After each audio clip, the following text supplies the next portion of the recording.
Hello everyone. Today I would like to share a message titled The Beginning of Restoration Accomplished by God. Our scripture is from Genesis chapter 42. This chapter records the moment when Joseph meets his brothers again after many years. At first glance, this looks like a simple story. The brothers came to Egypt to buy food because of a famine. But spiritually, this is not just a meeting for food.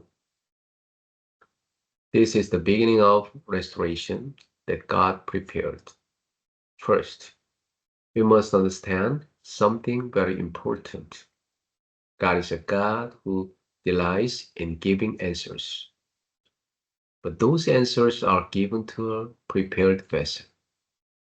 So the question is, what kind of vessel should we prepare? We must build a watchtower of prayer. Wherever you go, your home, your workplace, your church, create a small team that prays together. Even just 5 minutes of prayer can change a person's spiritual state. And when a person changes, the atmosphere changes. And when the atmosphere changes, the field changes. This is how God begins his work. Second, we must restore the temple. Jesus said, "My house shall be called a house of prayer." Today, we are the temple. So, the most important question is this: is prayer taking place naturally in your life? If prayer is not happening, people become full of worry, conflict, and confusion. But when prayer is restored, healing begins and praise begins to flow. True spiritual strength does not come from emotion. It comes from a life where prayer is alive. Now let's go into today's main message. Genesis chapter 42 shows us how God begins restoration. Joseph's brothers had a deep problem in their hearts. Years ago, they sold their own brother into slavery. Can you imagine that? They lived many years carrying guilt, shame, and hidden wounds. But God did not leave them in that condition. God began the process of restoring them. So, how does God restore us? First, God reveals our condition through problems. A famine came to Jacob's family. Because of that famine, the brothers had to go down to Egypt. This was not just a natural disaster. This was a divine appointment. Through this problem, God brought them to Joseph. In the same way, the problems in our lives, financial problems, relationship problems, emotional struggles, are not just accidents. They are pathways God uses to reveal our true condition.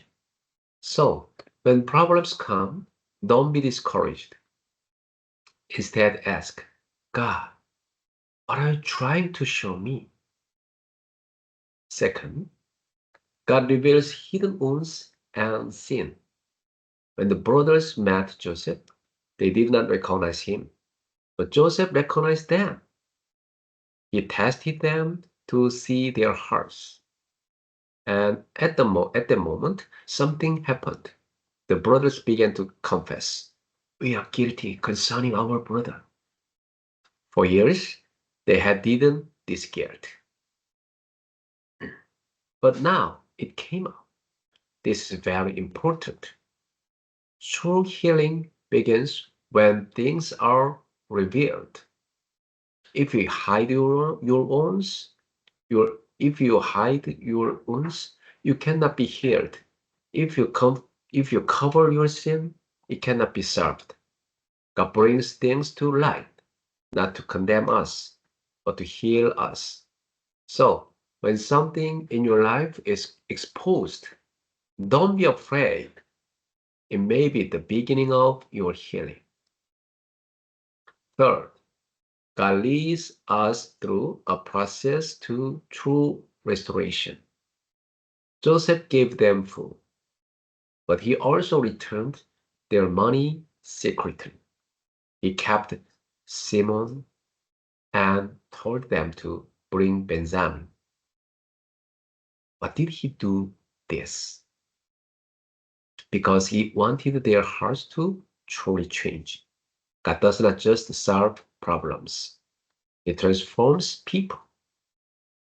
He changes guilt into repentance, fear into faith, wounds into healing. But this transformation requires a process. Sometimes the process is difficult. Sometimes it is confusing. But it is absolutely necessary.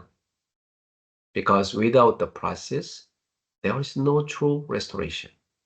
Now, let me ask you a question. Are you going through a problem right now? Do you have wounds in your heart that are not healed? If so, do not be discouraged. This may be the very important moment. God is beginning restoration in your life. God is not trying to destroy you. He's trying to restore you. God is not exposing you to shame you. He is exposing you to healing. God is not delaying your life. He is leading you through a process to make you a true person of God. In conclusion, restoration begins like this. It starts with problems. It deepens through revelation.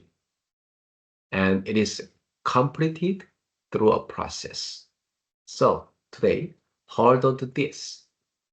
Your problem is not the end. It is the beginning of God's restoration. Amen. Let's pray. Heavenly Father, thank you for being the God who restores us. Even through our problems, wounds, and weaknesses, you are working to heal and transform us. Help us not to run away, but to trust your process and use us as channels of restoration wherever we go. We pray in the name of Jesus Christ. Amen. Okay, we are God's children. God loves us. God will lead us if today be victorious in Christ.